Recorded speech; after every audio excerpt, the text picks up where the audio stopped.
Halo semuanya, balik lagi dengan saya. Hari ini, saya menemukan sebuah cerita yang sangat menarik. Sampai-sampai, saya nggak sabar buat ceritain langsung ke kalian. Kisah ini punya semuanya.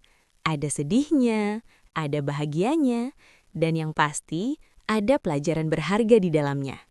Jadi, siapkan cemilan kalian, dan mari kita mulai pembahasannya. Sebelum kita masuk ke ceritanya, aku ajak kalian absen dulu dong. Yuk dukung channel ini dengan cara tekan tombol like dan subscribe sekarang juga. Terus ramaikan kolom komentar di bawah ya.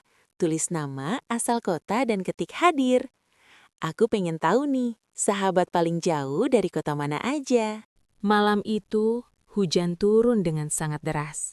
Seolah-olah langit sedang berusaha mencuci dosa yang baru saja terungkap di ruang tamu kediaman Damar dan Arini.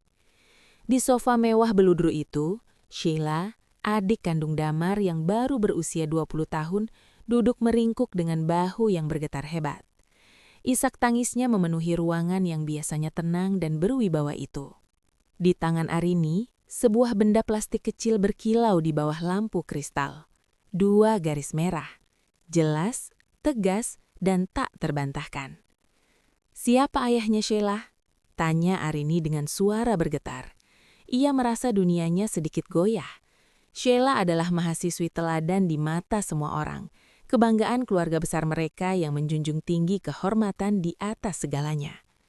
Sheila hanya menggeleng. Tangisannya semakin histeris tanpa sepatah kata pun keluar dari mulutnya. Damar, yang sedari tadi mondar-mandir seperti harimau yang terperangkap, tiba-tiba berhenti. Ia menatap Arini dengan tatapan yang belum pernah dilihat Arini selama 5 tahun pernikahan mereka. Itu bukan tatapan cinta, melainkan tatapan putus asa yang dingin dan penuh perhitungan. "Arini, kamu tahu kondisi ibu. Penyakit jantungnya bisa kambuh kapan saja," ujar Damar, suaranya rendah namun penuh penekanan.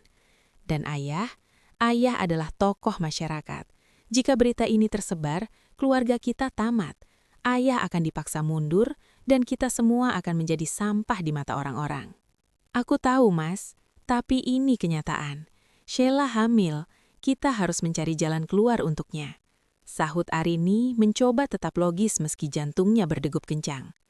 Damar mendekat, berlutut di depan Arini dan menggenggam kedua tangannya dengan sangat erat, hampir menyakitkan. "Aku sudah menemukan jalan keluarnya, tapi ini butuh pengorbanan darimu." Arini mengerutkan kening. "Maksudmu?" "Kamu yang akan mengaku hamil, Arini," bisik Damar. Arini tersegun, nafasnya seolah tertahan di tenggorokan. "Apa? Mas, kamu bercanda?" "Tidak, dengarkan aku. Kita sudah menikah 5 tahun dan belum punya anak. Semua orang menantikan kehadiran cucu di rumah ini. Kita akan mengumumkan bahwa kamu hamil. Kita akan pindah ke villa di pegunungan selama beberapa bulan dengan alasan kamu butuh ketenangan total. Di sana, Sheila akan melahirkan secara rahasia. Setelah itu kita kembali ke kota dan mengumumkan bahwa bayi itu adalah anak kandung kita. Sheila akan bersih dan anak itu tetap memiliki nama besar keluarga kita." Arini menarik tangannya dengan kasar, seolah-olah tangan Damar baru saja berubah menjadi bara api yang membakar kulitnya. "Ini bohong, Mas. Kebohongan yang sangat besar," bisik Arini lirih. "Ini bukan kebohongan, ini adalah perlindungan," sahut Damar dingin. Malam itu Arini tidak bisa tidur. Ia menatap langit-langit kamar, menyadari bahwa mulai besok ia akan memakai topeng. Ia akan membusungkan perutnya dengan bantalan, memalsukan mual di pagi hari dan menyerahkan identitasnya demi sebuah konsep yang disebut nama baik keluarga. Seminggu kemudian, sandiwara itu resmi dipentaskan. Di atas meja rias, kini tersimpan gumpalan busa medis dan silikon yang dirancang khusus untuk meniru bentuk perut yang mulai membuncit. Arini menatap pantulannya di cermin dengan rasa mual yang bukan berasal dari kehamilan, melainkan dari rasa jijik terhadap dirinya sendiri. "Pakai ini, Arini, jangan sampai longgar," perintah Damar sambil meletakkan korset penyangga di atas meja. Dengan tangan gemetar, Arini memasang gumpalan itu di bawah blus longgarnya.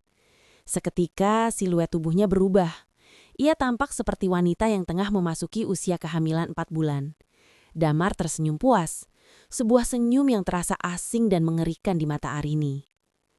Sore itu, mereka mengundang orang tua Damar dan Arini untuk makan malam. Suasana ruang makan begitu formal, khas keluarga bangsawan kota yang sangat menjaga citra. "Ada kabar bahagia yang ingin kami sampaikan," ujar Damar sambil menggenggam tangan Arini di atas meja. Setelah 5 tahun menanti, akhirnya Arini dinyatakan hamil. Usianya sudah masuk 4 bulan. Suasana seketika pecah. Ibu mertua Arini yang biasanya kaku langsung berdiri dan memeluk Arini dengan tangis haru. "Terima kasih Arini, kamu akhirnya memberikan nafas baru bagi keluarga ini. Ibu sudah sangat cemas soal siapa yang akan meneruskan nama besar ayahmu."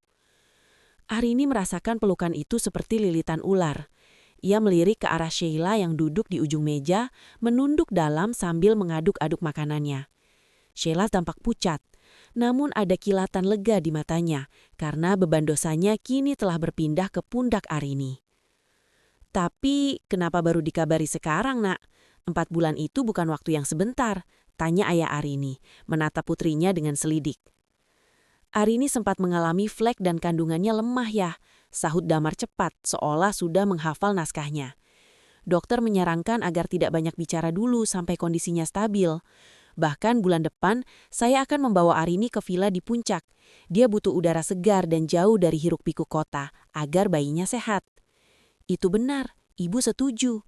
Biar Sheila ikut menemani kalian di sana, sekalian libur kuliah. Jadi ada yang membantu Arini," tambah ibu mertua Damar. Jantung Arini berdegup kencang.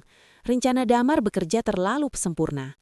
Villa di puncak itu bukan untuk kesehatannya, melainkan penjara bagi Sheila agar perutnya yang membesar tidak terlihat oleh publik, dan tempat bagi Arini untuk terus memelihara kebohongan ini jauh dari mata-mata tetangga. Sepulangnya orang tua mereka, Arini melepaskan bantalan silikon itu dengan kasar. Kulitnya merah dan gatal. "Sampai kapan kita harus melakukan ini, Mas? Ibu sangat bahagia. Bagaimana kalau dia tahu ini semua bohong?" tanya Arini dengan suara pecah. "Dia tidak akan tahu selama kamu tutup mulut," jawab Damar sambil merapikan dasinya. "Besok kita akan ke dokter kandungan kenalanku. Dia sudah aku bayar untuk memalsukan rekam medis dan foto USG. Kamu hanya perlu masuk ke ruangannya dan keluar dengan senyum." Arini menatap suaminya. Pria yang ia cintai kini berubah menjadi sutradara yang kejam. Ia menyadari bahwa di rumah ini, kejujuran telah mati, dan ia baru saja menandatangani kontrak untuk menjadi penjaga makamnya. Halaman rumah keluarga besar Damar dipenuhi oleh karangan bunga dan lampion yang indah. Aroma masakan catering kelas atas tercium hingga ke jalan raya. Ini adalah pesta syukuran 4 bulanan. Sebuah tradisi yang sebenarnya ingin dihindari Arini. Namun Damar bersikeras untuk merayakannya secara besar-besaran. Semakin banyak orang yang melihatmu hamil, semakin kuat kebenaran yang kita ciptakan. Bisik Damar saat ia membantu Arini turun dari mobil. Arini mengenakan gaun sutra longgar berwarna krem. Di balik kain mahal itu, bantalan silikon yang lebih besar kini melilit perutnya. Ia merasa gerah, bukan karena cuaca, tapi karena beban kepalsuan yang kerasa semakin berat. Di tengah kerumunan kolega dan keluarga besar, Arini dipaksa berdiri selama berjam-jam. Orang-orang bergantian mengelus perut palsunya sambil memberikan doa-doa tulus. "Semoga bayinya mirip kamu ya Arini, cantik dan lembut," ujar salah satu bibi Damar dengan mata berbinar. Arini hanya bisa tersenyum kaku. Setiap kali tangan seseorang menyentuh permukaan silikon di balik gaunnya, ia merasa dadanya sesak. Ia merasa seperti seorang penipu ulung yang sedang merampas kebahagiaan orang lain. Sementara itu, Sheila berada di sudut taman, mengenakan sweater kebesaran meski udara sore itu cukup hangat. Ia bertugas membagikan souvenir.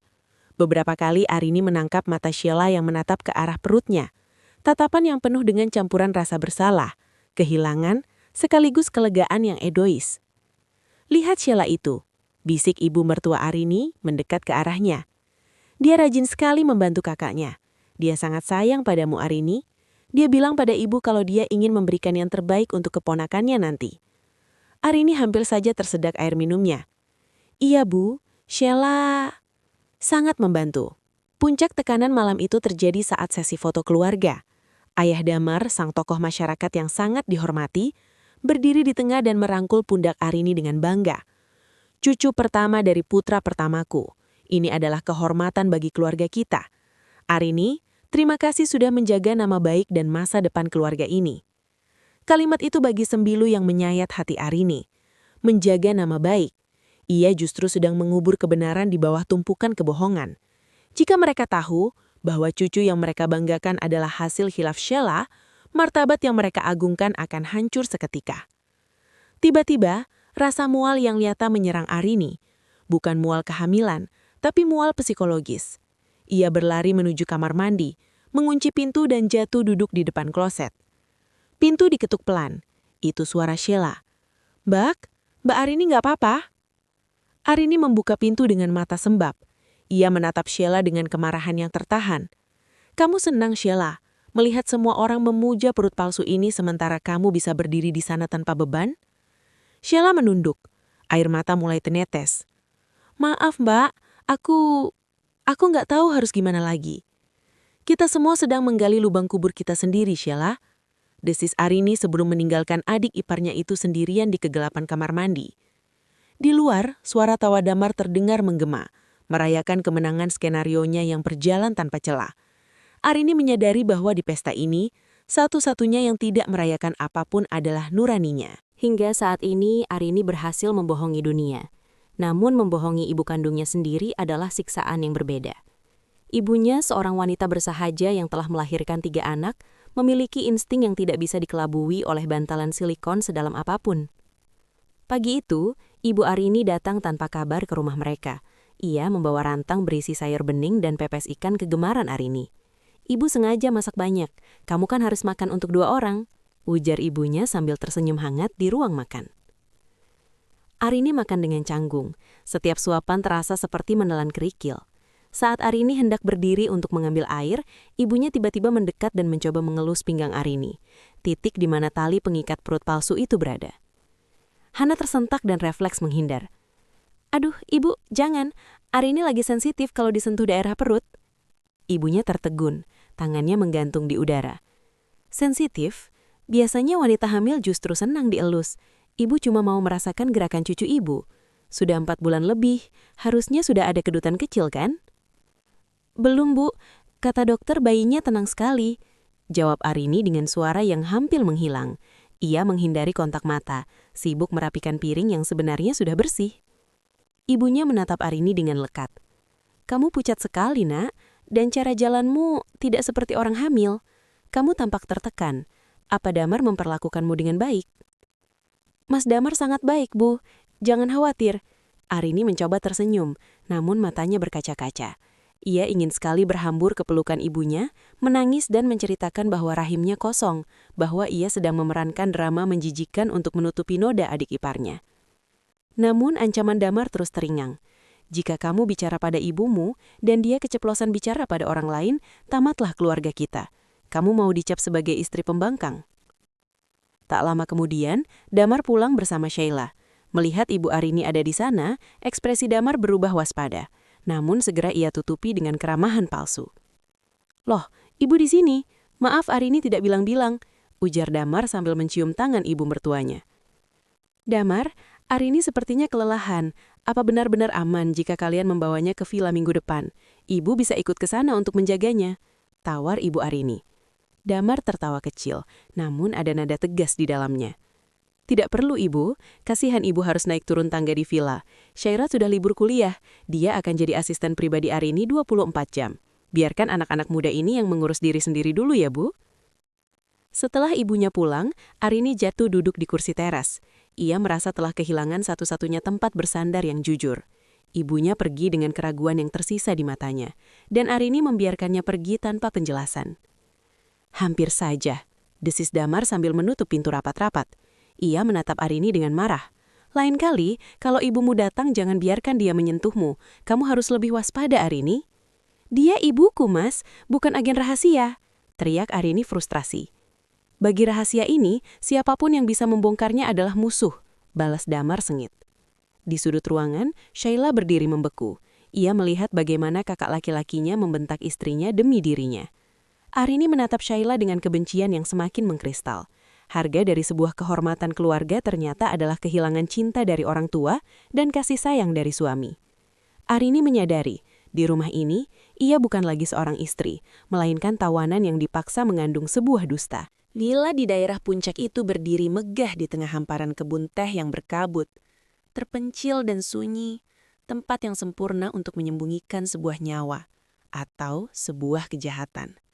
Bagi dunia luar, Arini sedang menjalani masa batres yang mewah. Namun di dalam dinding villa itu, hierarki rumah tangga mereka mulai jungkir balik dengan cara yang mengerikan. Sejak mereka pindah, Damar berubah total. Perhatiannya tidak lagi terbagi. Hampir setiap menit waktunya dihabiskan untuk memastikan kebutuhan Sheila terpenuhi. Damar membawakan vitamin terbaik, memesan makanan organik, bahkan melarang Sheila menaiki tangga. Arini, di sisi lain, mulai diabaikan. Ia tetap harus mengenakan perut palsunya setiap kali ada pelayan villa yang masuk. Namun bagi Damar, Arini hanyalah penjaga gerbang, agar rahasia ini tidak bocor. "Mas, aku mau bicara soal anggaran rumah tangga," ujar Arini suatu malam saat melihat Damar sedang mengelus perut Sheila dengan penuh kasih, pemandangan yang membuat bulu kudut Arini berdiri. "Nanti saja Arini, Sheila sedang mual, dia butuh ketenangan," sahut Damar tanpa menoleh, tangannya masih memijat lembut kaki Sheila yang bengkak. Sheila tampak canggung, namun ia tidak menolak perlakuan Damar. Ada sesuatu dalam tatapan Damar kepada Sheila yang mulai dirasakan Arini sebagai sesuatu yang lebih dari sekadar kasih sayang kakak kepada adiknya.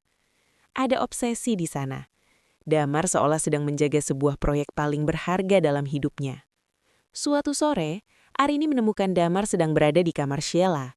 Pintu kamar itu sedikit terbuka. Arini melihat suaminya sedang menempelkan telinganya di perut Sheila yang kini sudah membuncit nyata. "Anak ini akan menjadi penerusku, Sheila. Dia akan memakai namaku di belakang namanya. Dia akan menjadi kebanggaan keluarga yang tidak boleh memiliki noda sedikit pun," bisik Damar. "Tapi Mas Damar hanya sayang padaku." Suara Sheila terdengar gemetar. "Sayang?" Arini mendekati Sheila, menatapnya tajam. "Hati-hati Sheila, terkadang orang yang paling melindungimu adalah orang yang paling ingin mengendalikanmu. Dan Mas Damar, dia sedang tidak melindungimu. Dia sedang melindungi egonya sendiri lewat bayi itu." Malam itu, Arini tidur di kamar terpisah. Ia menanggalkan perut palsunya dan menatap perutnya yang rata di bawah cahaya bulan.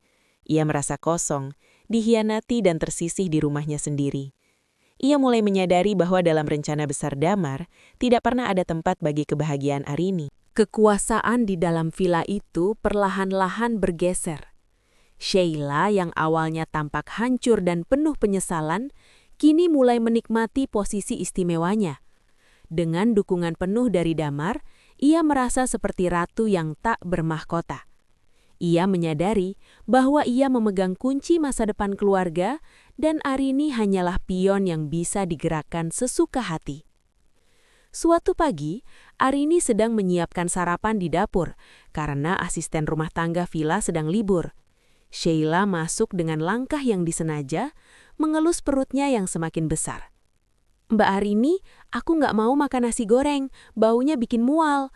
Aku mau bubur ayam yang di depan pasar bawah itu," ucap Sheila tanpa basa-basi, suaranya terdengar menuntut. Arini menghela napas, mencoba menekan amarahnya. "Sheila, pasar itu jauh, jaraknya 30 menit dari sini, makan saja apa yang ada."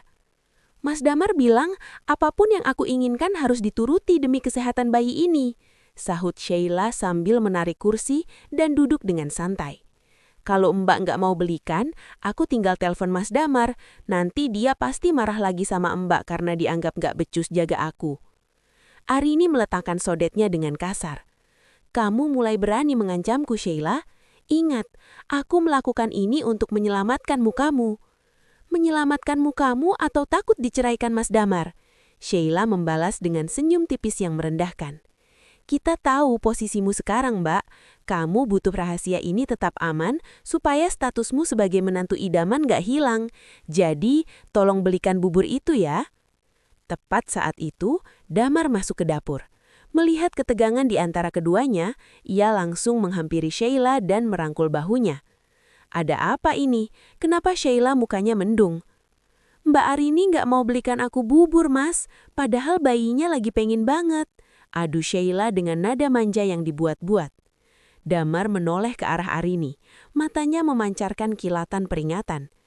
Arini, apa susahnya berangkat sebentar? Kamu kan nggak kerja, nggak ada kesibukan lain di sini selain menjaga Sheila. Jangan egois, bayi ini adalah prioritas kita sekarang. Aku egois, Arini tertawa getir. Aku memakai perut palsu ini setiap hari, gatal, panas, dan berbohong pada orang tuaku sendiri. Dan kamu bilang aku egois hanya karena aku lelah melayani permintaan adikmu yang tidak masuk akal? Jangan bawa-bawa soal pengorbanan di sini. Itu kewajibanmu sebagai istriku, bentak Damar. Sekarang berangkat, atau aku sendiri yang pergi, dan jangan harap aku bicara padamu sampai besok. Arini terdiam. Ia menatap suaminya, lalu beralih ke Sheila yang kini menatapnya dengan pandangan kemenangan di balik punggung Damar. Arini merasa seperti duri yang menusuk dagingnya sendiri. Ia adalah pemilik rumah, tapi ia diperlakukan seperti pelayan di hadapan ibu kandung dari bayi yang harus ia klaim sebagai anaknya. Sambil menyetir menuju pasar di bawah guyuran kabut puncak, Arini mencengkeram kemudi dengan kencang. Ia mulai menyadari bahwa ia tidak hanya sedang menutupi aib Sheila, tapi ia sedang membangun penjara untuk dirinya sendiri. Sheila tidak lagi bersalah, dia merasa berkuasa. Dan Damar telah menjadikan bayi itu sebagai berhalanya. Kalian pikir aku akan diam saja diperlakukan seperti ini? Bisik Arini pada dirinya sendiri di dalam mobil yang sunyi. Benih perlawanan mulai tumbuh di hatinya, menggantikan rasa takut yang selama ini membelenggunya. Udara puncak malam itu terasa menusuk tulang, diselimuti kabut tebal yang membuat jarak pandang hanya sebatas jangkauan tangan. Di dalam villa, suasana berubah mencekam. Jeritan tertahan Sheila menggema dari kamar utama yang telah disulap menjadi ruang persalinan darurat. Damar tidak memanggil rumah sakit besar.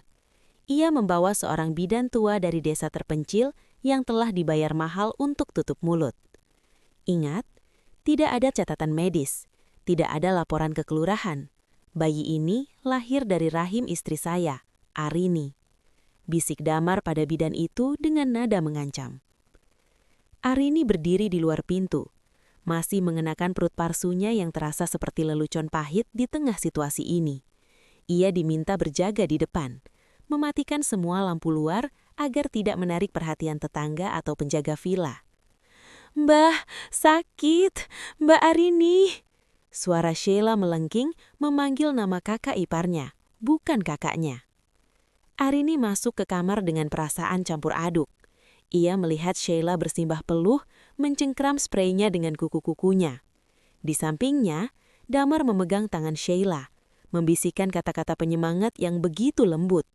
Kelembutan yang sudah berbulan-bulan tidak pernah ia berikan pada Arini. "Sedikit lagi Sheila, demi keluarga kita, demi anak kita," ujar Damar. Kata anak kita menghantam Arini seperti godam. Di saat genting seperti ini, Damar bahkan tidak lagi berpura-pura bahwa ini adalah rencana untuk Arini. Ini adalah tentang dia dan Sheila. Setelah perjuangan selama 3 jam, suara tangisan bayi yang melengking memecah kesunyian malam. Seorang bayi laki-laki, merah dan mungil, lahir ke dunia yang sudah menyiapkan ribuan dusta untuknya. Bidan itu dengan cepat membersihkan sang bayi, lalu, sesuai instruksi Damar, ia tidak memberikannya kepada Sheila. "Berikan pada ibunya," perintah Damar sambil menunjuk Arini. Tangan Arini gemetar saat menerima bungkusan hangat itu. Saat kulit bayi itu bersentuhan dengan kulitnya, ada getaran aneh yang menjalar di hatinya. Bayi ini tidak berdosa, namun kehadirannya adalah bukti fisik dari pengkhianatan dan kepalsuan. Sheila, yang masih lemas dan pucat, mengulurkan tangannya yang gemetar. "Mas, biarkan aku lihat dia sebentar saja, cuma sebentar." "Tidak, Sheila," sahut Damar dingin, menghalangi pandangan adiknya. "Mulai detik ini, dia adalah anak Arini. Kamu adalah bibinya. Jangan pernah biarkan emosimu merusak rencana ini. Kamu sudah setuju?" Arini melihat air mata mengalir dari sudut mata Sheila. Bukan lagi air mata manja, tapi air mata kehilangan yang sangat dalam. Namun, Arini tidak merasa iba. Ia justru merasa ngeri melihat betapa dinginnya suaminya bisa memutus ikatan ibu dan anak dalam sekejap mata, demi sebuah konsep nama baik. "Pakai bajumu, Arini, kita harus segera bersiap," ujar Damar tanpa melihat kondisi Sheila yang baru saja bertaruh nyawa. "Besok pagi, kita akan pulang ke kota. Kamu akan menggendong bayi ini keluar dari mobil sebagai pahlawan keluarga." Arini menatap bayi itu di pelukannya. Ia menyadari satu hal, ia bukan sedang menggendong seorang anak, ia sedang menggendong sebuah bom waktu. Dan di bawah cahaya lampu kamar yang redup, ia melihat Danar menatap bayi itu dengan mata yang berkilat penuh obsesi. Seolah-olah ia baru saja mendapatkan harta paling berharga yang pernah ada. Sementara istrinya sendiri hanyalah dekorasi di samping tempat tidur itu. Kepulangan mereka ke kota disambut seperti kepulangan pahlawan dari medan perang. Karpet merah imajiner terbentang di depan rumah keluarga besar.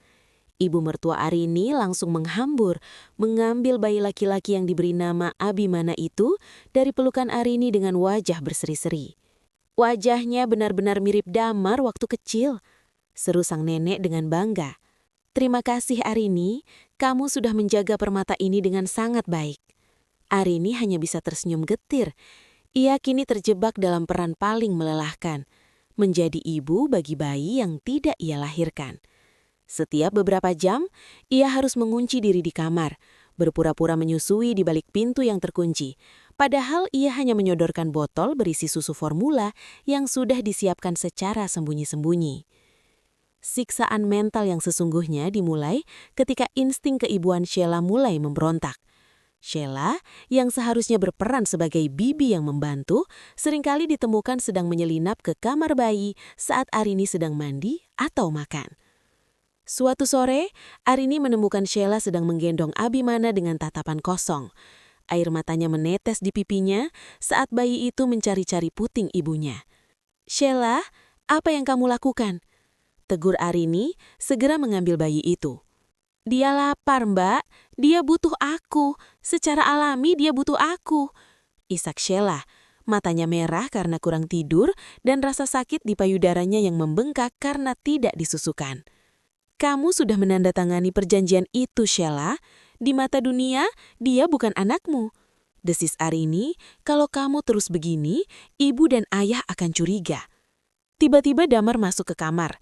Bukannya membela Arini, ia justru menatap Sheila dengan iba, lalu beralih menatap Arini dengan tajam. "Biarkan Sheila membantumu, Arini. Kamu kan tidak punya ASI. Kenapa kamu tidak biarkan dia yang memberikan asupan secara diam-diam? Itu lebih sehat untuk bayinya." Arini terperangah. "Mas, kamu gila. Jika dia menyusui bayi ini, ikatan batin mereka akan semakin kuat. Dia akan semakin sulit melepaskannya. Kamu ingin rahasia ini terbongkar? Yang penting bayi ini tumbuh sehat dan cerdas. Dia darah daging keluarga ini," balas Damar dengan nada tinggi. Arini menyadari bahwa ia kini berada di antara dua orang yang mulai kehilangan akal sehat. Sheila yang terobsesi secara biologis dan Damar yang terobsesi secara garis keturunan. Sementara itu, Arini sendiri hanyalah tameng hukum. Ia yang harus bangun tengah malam, ia yang harus mengganti popok, dan ia yang harus menjawab ribuan pertanyaan teman-temannya tentang pengalaman melahirkan. Pujian dari masyarakat terus mengalir. Arini dijuluki ibu sempurna yang tetap cantik dan tegar setelah melahirkan. Namun di balik pintu rumah yang megah itu, Arini merasa seperti hantu. Ia merawat bayi yang setiap kali menangis selalu mengingatkannya pada dosa yang ia tutupi. Puncaknya adalah saat ia menemukan sebuah dokumen di laci Damar. Dokumen itu bukan akte kelahiran, melainkan sebuah wasiat yang sudah disiapkan Damar. Di sana tertulis bahwa seluruh harta keluarga akan jatuh ke tangan Abimana dengan Damar dan Sheila sebagai wali sah jika terjadi sesuatu pada Arini. Nama Arini sama sekali tidak ada sebagai wali utama. "Jadi, ini semua bukan untuk menutupi malu," bisik Arini dengan tangan bergetar. "Jadi ini semua bukan untuk menutupi malu," bisik Arini dengan tangan bergetar. "Ini adalah rencana untuk menyingkirkanku dan menjadikan Sheila sebagai ibu yang sesungguhnya di masa depan." Penemuan dokumen wasiat itu menjadi pemantik api di kepala Arini. Ia mulai menyadari bahwa ia bukan sekadar penutup malu, melainkan sebuah bidak yang sedang direncanakan untuk dibuang. Namun, ada satu pertanyaan besar yang belum terjawab. Siapa laki-laki yang telah menghamili Sheila hingga Damar rela mempertaruhkan segalanya? Arini mulai melakukan investigasi mandiri. Ia menunggu saat Damar dan Sheila sedang pergi ke acara keluarga besar, sementara ia berpura-pura sakit untuk tetap di rumah menjaga Abimana. Ia membongkar berangkas kecil di ruang kerja Damar yang kuncinya berhasil ia intip beberapa hari lalu. Di dalamnya, ia tidak menemukan emas atau uang tunai. Ia menemukan sebuah amplop coklat berisi foto-foto dan surat perjanjian kontrak. Jantung Arini hampir berhenti berdetak saat melihat foto-foto di dalamnya. Bukan foto Sheila dengan seorang kekasih muda, melainkan foto Sheila bersama seorang pria parubaya yang sangat Arini kenal. Pak Baskoro, mitra bisnis utama Damar sekaligus donatur terbesar untuk yayasan keluarga mereka. Pria yang usianya sebaya dengan ayah mereka. Namun, kejutan sesungguhnya ada pada lembaran surat di bawahnya. Itu bukan surat cinta, melainkan surat perjanjian hutang piutang dan kompensasi. Damar telah menggunakan Sheila sebagai jaminan untuk mendapatkan suntikan modal besar guna menyelamatkan perusahaannya yang hampir bangkrut setahun lalu. Sheila bukan sekedar hilaf, ia dikorbankan oleh kakaknya sendiri. Binatang, desis Arini, air matanya jatuh mengenai lembaran kertas itu. Damar tidak menutupi malu keluarga, ia sedang menutupi kejahatan perdagangannya sendiri. Ia memaksa Arini mengaku hamil agar Pak Baskoro tidak terseret skandal hukum dan agar bayi itu tetap berada di bawah kendali Damar sebagai alat pemeras di masa depan. Damar memanfaatkan cinta Sheila pada keluarga dan kepatuhan Arini sebagai istri untuk membangun kerajaan di atas tumbukan dosa. Tiba-tiba, suara pintu depan terbuka. Arini dengan cepat mengembalikan semuanya ke dalam brankas dan menguncinya. Ia berlari ke kamar bayi, berpura-pura sedang menimang Abimana. Damar masuk ke kamar dengan wajah sumringah, namun matanya tetap dingin. Gimana Arini? Sudah merasa lebih baik? Besok kita ada acara syukuran akikah besar-besaran. Ayah dan ibu mengundang semua kolega, termasuk Pak Baskoro. Arini menatap suaminya. Pria di depannya bukan lagi manusia yang ia cintai, melainkan monster yang mengenakan setelan jas mahal. Kenapa Pak Baskoro diundang secara khusus, Mas? Damar tertegun sejenak, namun segera menguasai diri. Dia rekan bisnis terpentingku. Dia harus melihat bahwa cucu keluarga kita lahir dengan sehat. Itu simbol stabilitas keluarga kita. Simbol stabilitas atau simbol transaksi, Mas? Tanya Arini dengan nada datar. Langkah Damar terhenti. Ia mendekati Arini, matanya menyipit penuh ancaman. Apa maksudmu? Aku tahu semuanya Damar, tentang wasiat itu, tentang Pak Baskoro, dan tentang bagaimana kamu menjual adikmu sendiri. Ujar Arini, suaranya tenang namun tajam seperti silet. Damar mencekik leher Arini dengan satu tangan, mendorongnya ke tembok di samping boks bayi. Dengarkan aku Arini, jika kamu berani membuka mulut di acara besok, aku tidak hanya akan menceraikanmu. Aku akan memastikan kamu masuk penjara karena penipuan identitas anak. Kamu sudah menandatangani dokumen rumah sakit sebagai ibu kandungnya. Kita hancur bersama, atau kamu tetap diam dan hidup mewah sebagai nyonya rumah ini. Arini menatap mata Damar tanpa rasa takut. Rasa cintanya sudah mati, berganti dengan tekad yang membara. Kita lihat saja besok, Mas, siapa yang akan hancur lebih dulu. Gedung pertemuan itu didekorasi dengan nuansa putih dan emas yang melambangkan kemurnian dan kemewahan. Ratusan tamu dari kalangan elit hadir untuk merayakan kehadiran Abimana. Di panggung utama, Damar berdiri dengan gagah, sesekali menyalami Pak Baskoro yang duduk di barisan depan dengan senyum penuh arti. Arini berdiri di belakang panggung, menggendong bayi itu. Sheila mendekat, mencoba mengambil Abimana. Berikan padaku, Mbak. Kamu harus naik ke panggung sekarang. Arini menatap Sheila dengan iba. Kamu masih punya kesempatan untuk jujur, Sheila. Jangan biarkan kakakmu menghancurkan sisa hidupmu. Sheila membuang muka, ketakutan lebih besar daripada nuraninya. Sudah terlambat, Mbak. Acara dimulai. Ayah Damar, sang tokoh masyarakat, memberikan sambutan tentang pentingnya menjaga warisan dan kehormatan keluarga. Dan inilah cucu kebanggaan kami, putra dari Damar dan Arini, ucapnya lantang. Damar memberikan kode agar Arini naik ke panggung. Arini berjalan perlahan, namun ia tidak berhenti di samping Damar. Ia langsung menuju podium mikrofon. Damar tampak tegang, tangannya memberi isyarat agar Arini segera menyerahkan bayi itu kepada ibunya, Ibu Damar. "Terima kasih atas kehadiran semua tamu terhormat." Suara Arini bergema, tenang namun berwibawa. Malam ini memang malam tentang kehormatan, tapi bukan kehormatan yang dibangun di atas panggung ini, melainkan kehormatan yang selama ini terkubur di bawah dusta. Suasana ruangan seketika senyap. Damar melangkah maju, mencoba merebut mikfon. "Arini, kamu sedang tidak sehat. Berikan mikfonnya." "Jangan sentuh aku, Damar," bentak Arini. Ia menatap ke arah kerumunan tamu. "Bayi yang saya gendong ini bukan anak saya. Saya tidak pernah melahirkan. Saya dipaksa memakai perut palsu selama berbulan-bulan demi menutupi fakta bahwa suami saya, Damar, telah menumbalkan adiknya sendiri, Sheila, kepada Pak Baskoro demi modal bisnis." Guncangan hebat melanda ruangan. Ibu mertua Arini jatuh pingsan. Pak Baskoro mencoba berdiri untuk pergi.